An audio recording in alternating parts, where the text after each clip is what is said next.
Amana TV don ci gaban al'umma da namun alamar subscribe don sanar da ku shirye-shiryenmu da zarar mun daura. Shugaban ƙasa Muhammadu Buhari ya ce, 'yan Najeriya sun yi zaɓe mai kyau. Buhari ya ce Tinubu ne ya cancanta a zaɓa a matsayin shugaban ƙasar Najeriya.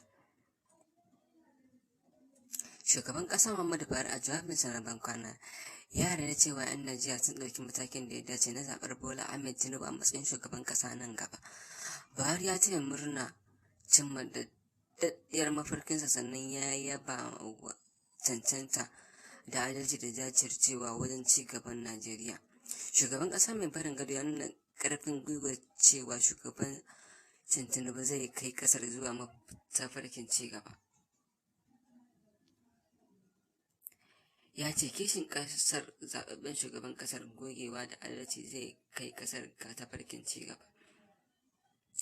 A kalaman shugaban ƙasar Muhammad ya ce, ga ɗan uwana, abokina kuma abokin aikina a harkar siyasa tsawon shekaru 10 da suka shige, Asuwaji Ahmed Bola Tinubu, ina taya ku murnar cimma mafarkinka, da yake nuni ga shugaban ƙasa Muhammadu Buhari.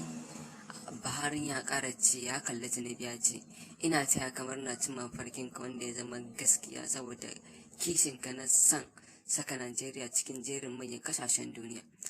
Lallai ka yi aiki don wannan rana kuma Allah ya ɗaukaka maka ƙoƙarinka. Buhari da yake zanta ke faɗa Tinubu wannan kalamai.